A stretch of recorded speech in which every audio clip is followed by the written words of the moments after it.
ஆரிசாமி இன்னும் ஒரு 2 அடி பின்னாடி போங்க. ஆரிசாமி இன்னும் 2 அடி பின்னாடி போங்க. விடுங்க விடுங்க.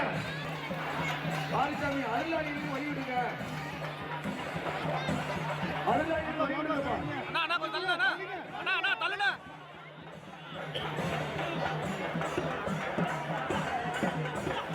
கொஞ்சம் பொறுமையா இருக்க. பின்னாடி கைதுக்கு தள்ளாதீங்க. முன்னாடி இருக்கவங்களுக்கு தான் தெரியும். பழனிசாமி ஆரிசாமி இடது பக்கமும் விடுங்க, வலது பக்கமும் விடுங்க. ஆரிசாமி இடது பக்கமும் விடுங்க, வலது பக்கமும் விடுங்க.